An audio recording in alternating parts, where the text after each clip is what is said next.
everyone. Today I have Dorothy Yoder Nyce with me. Her newest book is Decades of Feminist Writing. So welcome, Dorothy. Thank you.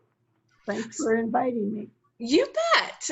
Why don't we start out by you telling us a little bit about this new book, The Decades of Feminist Writing. Okay, here it is, with a fine tree pictured at the front that I was out at the Bendix Woods County Park and looking around and really valued this particular American beech tree. So I put it on the front cover of my most recent book. The book itself is a response in part. I have been a teacher. Obviously, I'm retired, but I like to pass on what I learn. And so part of writing a book follows from having read and from having learned and from having been a teacher. And so therefore, I welcome others to also know what I know. This particular book is sort of strange in that it combines materials. Obviously, the word decade suggests that it's from back over some time. And in fact, this goes back to the 70s. It also has some writing in it as recently as 2 years ago. And so everything that I had, even from back in the 70s, has never been published. It was a response to often papers that I wrote while I was myself a student. And I have valued learning in some depth, even though I am sort of a generalist. I have been a generalist in the sense that I value a broad spectrum of study. So this decade from the 70s, anybody who reads the book will see that one article grew out of a meeting in 72. One article grew out of a conference in, that was actually 93. Wherever I have been able to put some of my own study, my own experience with women's experience, and a lot of this does go back to early attempts within, and I am a Mennonite, so I did that in those circles. And with Mennonite Central Committee, I was part of the first group that had a task force there that focused on women. And so some of these writings obviously deal with some of the patriarchal issues that we were trying to address or that we were trying to change. Mainly the feminist idea is that we hope to be liberated from the patriarchal system or to encourage equity for all men and women. We tend to counter the masculine gender as norm and just generally hope to revision some of that heritage. For a really long time. Yes. What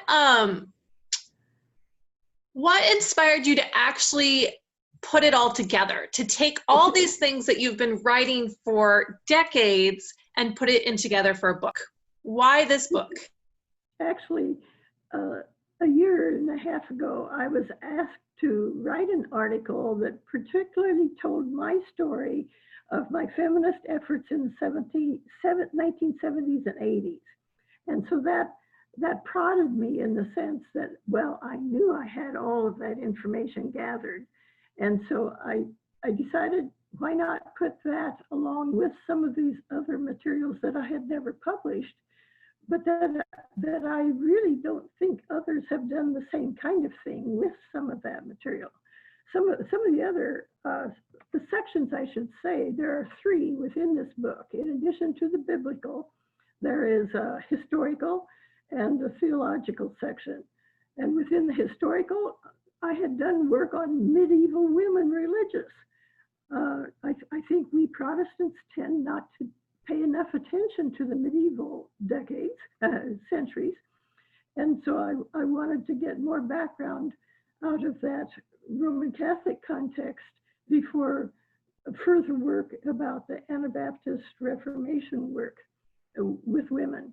What was the hardest part of putting this book together? The hardest part? In some ways, deciding what not to use and what made sense, at least to me, within my own bias of attempting to convey what was important for feminist development within a basically church setting, or the idea that we also were always involved in either a country or a state or a nation or a community. And so it wasn't only religious, but we were working at the whole idea of confronting patriarchy. And so I felt like, even though a lot of people have written over the last 4 decades also, so I'm certainly not alone in writing, I just felt like there were some key segments. For example, that Deuteronomy, the Kings material, or the Jeremiah material, or the fact of combining a drama with a musical, with lectures. Some of my writing is basically grows out of having given a lecture on some theme. And so I had it in that form, even though writing is a bit different from lectures. But you have a section that you're particularly excited to share with people? Well, I think generally what I hope is that people can feel the change, what happened as people became more familiar with some of these, for example, biblical texts and things that we hadn't been told in the past centuries. And so something of making these women be given their space or their due voice was important. And so that's what I hope people gain. Or within history, I hope that people value history, because we don't come to where we are unless there's also been experience before us. So you've been writing for quite a while, and you've got several texts published. When did you start changing the way you were writing so that you could publish? And what did that look like?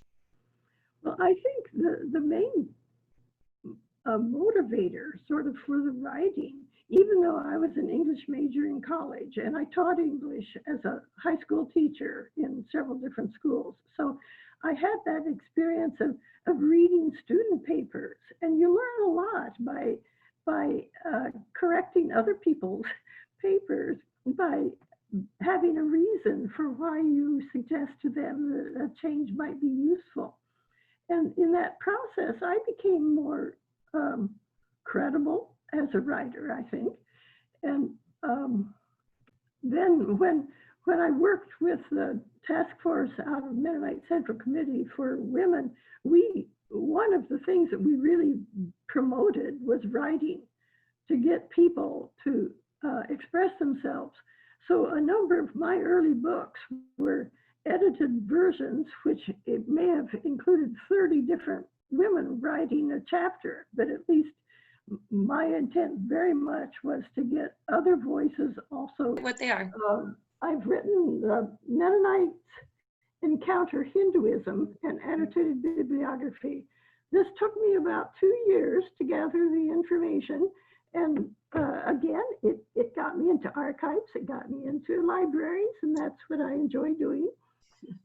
Before that, I had written this one, multi-faith musing, essays, and exchanges. And this, in part, grew out of my own doctor of ministry study, in which I basically created conversations, exchanges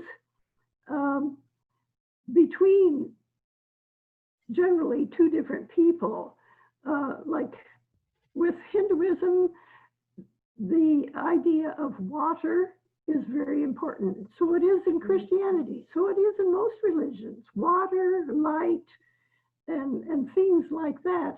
Then I would just have two characters, one from each religion, discuss features about that characteristic, that quality. So that actually is what I'm working on next, more concentrated way, is the interfaith. But I wanted to get this past writing into a book form. And so that's why I did the feminist decades of writing. Awesome. So what advice would you give to young writers who are wanting to publish their own work? Find some people to help. By helping, I mean, for example, within this book here, I had 3 readers who read every chapter. One is my daughter, and there's probably not a better critique than your own daughter to say, well, why did you say it this way, Mom? Or, you know, just her own. She's a good writer herself. She has taught me to shorten my sentences, for example. And then Laura Funk, many of you here in Goshen would know her from high school teaching. She was a fine reader because she attended to details as well. And I also had Barbara Smooker, a local woman. So find people who you trust and who you feel good about their comments, about their freedom to comment about what you're doing. I would also say just do it and practice. Writing is work. I would never say that it's simple. I find that sometimes I'm more energized than others, but at the same time, it is rewarding. Do you have any writers that you look to or find inspiration from when you are writing? Well, I would again go back to some primary biblical writers. I think probably Phyllis Tribble was the most, I just valued very much how she dealt with texts. And Elizabeth Fiorenza, let's see, I thought I had a book here in hand. Oh, Johnson. She's an excellent writer. She who is Elizabeth Johnson. I've also, because of having lived in India for 3 years back in the 60s, and then I've been back there 7 times. And so I really value the connection with Indian people, and especially on the interfaith, because they don't know what life is like except in the context of a variety of religions. And so I value a Sri Lankan by the name of Arya Raja. I value a man by the name of Phan, P-H-A-N, being religious interreligiously. I recommend especially Diana Eck from Harvard here in the US. And one key mentor for me in the interreligious, maybe 10 years ago at least, was Paul Knitter. So I was reading about everything that he was producing. My final question for you is, if there was only one thing that people would take away from this book, The Decades of Feminist Writing, what would it be?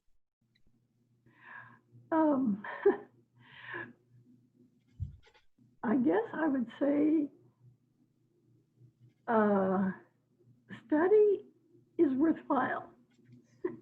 I just like libraries. I like to have questions that then, oh, I'd like to pursue that further. And I hope that people value something of the biblical, historical, theological issues that I dealt with. And of course, I'm always hopeful that we become increasingly respectful of the diverse religions among us. And if not among us, then let's read about them and know it from a distance. And if I may make one little plug yet for I've just started a website. So if anybody's interested, I've especially put more of my interreligious writing on there. Just all small letters, DorothyYoderNyce.com. Wonderful. That's great. Yes, everyone should go visit that website, DorothyYoderNyce.com. Well, thank you, Dorothy, for being with us, and we are excited to help you promote this book and hope everyone enjoys it. Thank you very much.